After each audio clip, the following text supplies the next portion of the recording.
नमस्कार दोस्तों, आप सभी का स्वागत है फैंटम इंदौरी यूट्यूब चैनल में। 26 अगस्त 2015।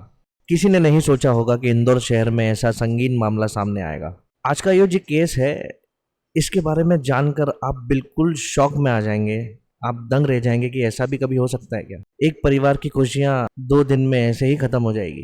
एक माँ अपने बच्चों से बिछड़ जाएगी। अगर आप भी जानना चाहते हैं तो बने रहिए इस वीडियो के साथ। 26 अगस्त 2015 को मित्र बंधु नगर में रहने वाले एक खुशहाल परिवार में मातम सा छा गया। इस परिवार में 5 लोग रहा करते थे।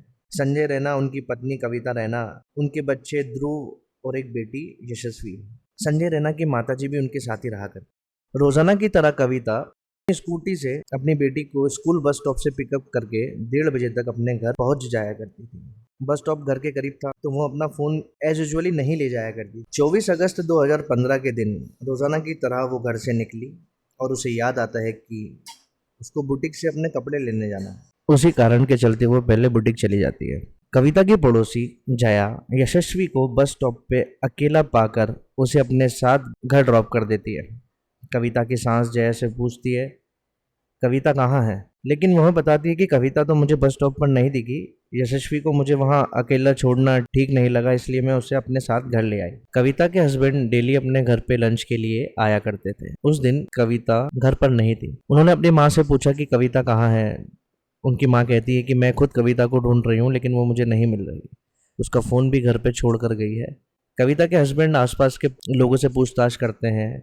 उनके कुछ रिश्तेदार भी थोड़ी दूरी पर रहते थे, वहां तक जाके देखते हैं। ढूंढते ढूंढते शाम हो जाती है, लेकिन कुछ पता नहीं चलता कि कविता कहाँ है। शाम होने पर कविता के हस्बैंड संजय पुलिस स्टेशन जाके रिपोर्ट लिखवा देते हैं। पुलिस वाले उनकी बात को बहुत लाइटली लेते हैं। वो सोचते हैं कि यहीं कहीं आसपास गई होगी, क्योंकि ज्यादा समय भी नहीं हुआ था। वापस लौट के घर आ जाएगी। वहां कविता का होलिया बता के स्कूटी के बारे में जानकारी दे के वापस घर लौट आते हैं। रात को संजय के पास पुलिस वालों का कॉल आता है। पुलिस वाले संजय को कहते हैं कि आप जल्द से जल्द MYH हॉस्पिटल आ जाइए। पास ही के इलाके से उनको एक लाश मिली है जो आपकी पत्नी के होलिये से मेल खाती है। संजय थोड़ा परेशान हो जाते हैं। वो लाश का वेरिफिकेशन के लिए हॉस्पिटल चले जाते हैं। हॉस्पिटल जाके देखते हैं तो लाश थोड़ी जली हुई थी, उनका चेहरा जला था। लाश के हाथ पे टैटू देखकर वो समझ जाते हैं कि ये उनकी पत्नी कविता है। वो लाश की पहचान कर लेते हैं। पुलिस वाले कहते हैं कि अगले दिन आप बॉडी को घर ले जा सकते हैं। संजय रोते बिलखते अपने घर लौटते हैं। अपने परिवार में बताते हैं कि ऐसे लाश बरामद हुई थी। अगले दिन पूरा परिवार MYH हॉस्पिटल जाता है। पुलिस वाले जो भी कविता की चीजें हैं वो उनके परिवार वालों को सौंप देते हैं। परिवार वाले उन सारी चीजों को देखकर शॉक हो जाते हैं। कोई भी चीज कविता के चीजों में से मेल नहीं खा रही थी। कविता के हस्बैंड जाकर लाश देखते हैं और उनको समझ में आ जाता है कि कविता के राइट हैंड साइड पे ओम का और राम जी का नाम लिखा हुआ है। वहाँ टैटू देखकर उनके परिवार वालों की जान में जान आती है, क्योंकि वो कविता की लाश नहीं थी। वहाँ सोचते हैं कि कविता जहाँ भी होगी जिंदा होगी, ठीक होगी। ये सोचकर वो वापस अपने घर लौट आते हैं। 24 अगस्त को कविता लापता हुई थी। 25 तारीख को यह खबर पूरे इंदौर शहर में फैल गई, क्योंकि उनके पति ने उनकी गुमशुदा की पेम्पलेट्स वगैरह छपवा दिए थे ऑटो पे, कार्स, और उनकी जानकारी सोशल मीडिया के माध्यम से उन्होंने हर जगह फैला दी। संजय ने 25,000 रुपए के इनाम की घोषणा की थी कि कोई भी उनकी पत्नी के बारे में उनकी जानकारी देगा तो वो 25,000 रुपए का इनाम उन्हें देंगे। 48 घंटे बीत चुके थे। 26 अगस्त उस दिन था। घर से कुछ ही दूरी पर 3 इमली चौराहे के पास में एक पुल बना हुआ है छोटा सा। उसके नीचे एक नाला है। किसी ने पुलिस को खबर की कि इस नाले के अंदर 2 बोरियां हैं जो ऊपर से बंधी हुई हैं। पुलिस उस जगह के जांच पड़ताल करने के लिए पहुंची। उन्होंने जाके देखा, बोरी के पास में से बहुत गंदी स्मेल आ रही थी। बोरी खोलने पर पता चला कि उसमें तो एक औरत का शव है, वो भी 4 से 5 टुकड़ों में। सर अलग, हाथ अलग, दोनों पैर अलग, धड़ अलग। पुलिस फिर से संजय को कॉल करती है और लाश के वेरिफिकेशन के लिए उन्हें हॉस्पिटल बुलाती है। इस बार यहाँ लाश कविता की थी। वहाँ लाश देखकर उनका परिवार बिल्कुल टूट सा जाता है, सहम जाता है। उन्हें कुछ समझ में नहीं आ रहा होता है कि ये सब कैसे हुआ होगा, क्यों हुआ होगा। स्कूटी के साथ पुलिस वालों कविता का मंगलसूत्र, अंगूठी, कंगन कुछ भी बरामद नहीं हुआ। कातिल ने शायद उसे अपने पास रख लिया था। मामला इतना संगीन था कि पूरे इंदौर शहर में लोग धरना प्रदर्शन करने लगे। कविता की अंतिम यात्रा निकालने के बावजूद हजारों की भीड़ उमड़ पड़ी। उन्होंने लाश लिटरली सड़क पर रखकर कातिल की मांग की प्रशासन से। प्रशासन के बड़े अधिकारी मौके पर पहुंचे। काफी हल्ला हुआ। लोगों को समझा बुझा के मामला शांत किया गया। उसके बाद जाकर कविता के अंतिम संस्कार हो पाया। यह मामला अब इंदौर के बाहर भी जा चुका था, मीडिया के अंदर ब्रेकिंग न्यूज बन चुका था। पुलिस वालों ने अनऑफिशियल तरीके से इनके परिवार वालों को गिरफ्त में लिया। 24 घंटों तक उनकी पूछताछ की, पुलिस वालों को कुछ भी हासिल नहीं हुआ। उनके परिवार में से संजय, उनके हस्बैंड, ने डीआईजी से कंप्लेन कर ली कि अभी तक कातिल तो नहीं मिला है, हमारे परिवार को परेशान किया गया, हम पहले से ही परेशान हैं।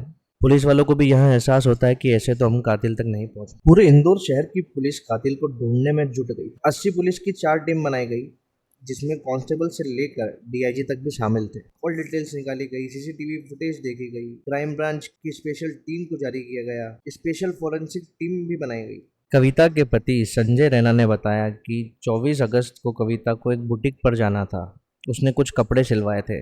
वहाँ बुटीक महेश बैरागी और उनकी पत्नी मीना बैरागी का है। मीना और महेश दोनों को पुलिस अपने गिरफ्त में लेती है और उनके बैकग्राउंड वेरिफिकेशन निकाला जाता है। पता चलता है कि मीना और महेश मूसाखेड़ी के इलाके में कहीं रहते हैं। मीना बैकग्राउंड वेरिफिकेशन से बाहर हो जाती है, लेकिन महेश के बारे में पता चलता है कि उसके ऊपर पहले से भी कुछ केस चल रहे हैं। महेश बैरागी और मीना बैरागी का वैभव नगर मेन रोड पर एक बुटीक था और कुछ ही दिन पहले महेश बैरागी ने उसके पास में एक साड़ी की दुकान भी खोली। वो साड़ी की दुकान महेश संभालते थे और कविता इनकी साड़ी की दुकान पर और बुटीक पे आया जाया करती थी। हैरान कर देने वाली बात तो यह है कि महेश ने 20 अगस्त को ये दुकान 11 महीने के कॉन्ट्रैक्ट पर ली थी और कविता के गायब होने के बाद में, उसकी लाश मिलने के बाद 1 सितंबर को महेश ने ये दुकान खाली कर दी। पुलिस महेश को बुलाती है, उससे पूछताछ करती है, फिर छोड़ देती है। कविता की स्कूटी अभी तक नहीं मिली थी, इसलिए पुलिस वालों ने कविता की स्कूटी का नंबर हर थाने पे हर जगह पर फ्लैश करवा दिया गया। 30 अगस्त को पुलिस को किसी ने सूचना दी कि नवलखा के पास वाली पार्किंग में एक एक्टिवा है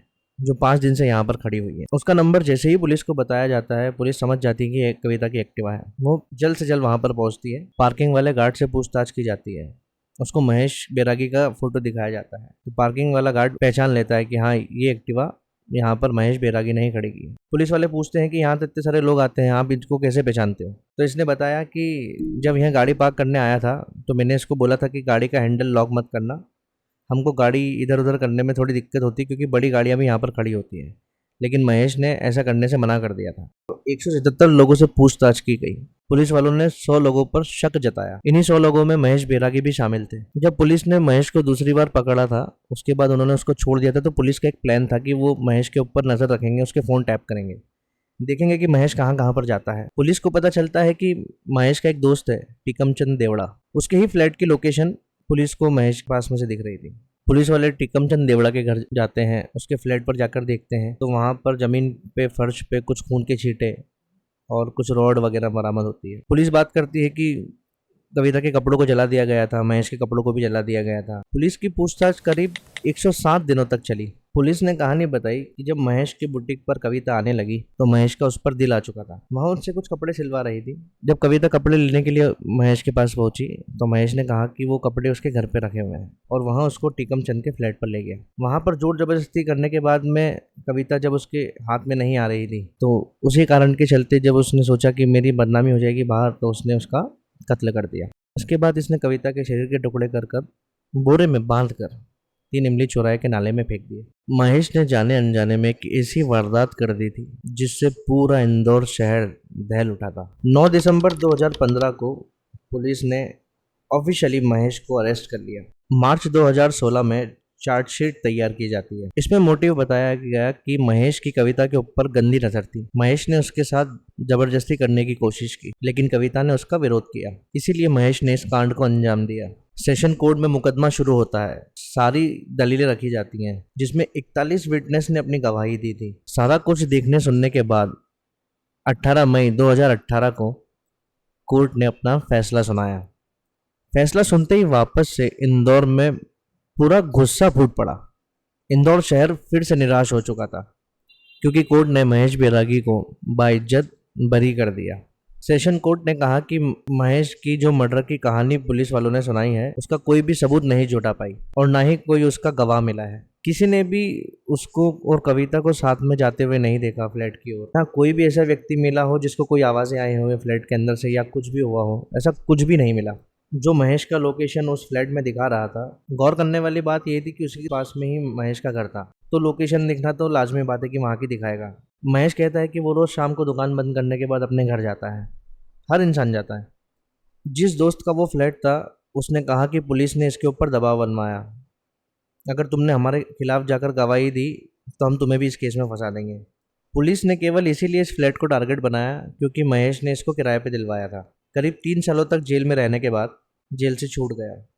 इनके घर वालों को पूरा भरोसा था कि महेश ऐसा कुछ कभी नहीं कर सकता। उनका तो खुद एक परिवार है, पत्नी है, तो वो ऐसा कैसे कर सकते हैं।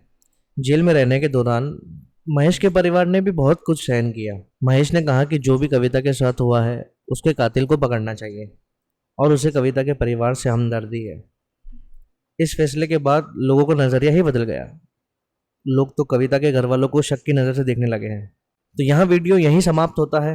अगर आपको यह वीडियो पसंद आया हो और आप ऐसी ही वीडियो देखना चाहते हो तो मेरे चैनल को सब्सक्राइब कीजिए और लोगों में शेयर कीजिए। और हाँ, बेल आइकन दबाना बिल्कुल भी मत भूलना।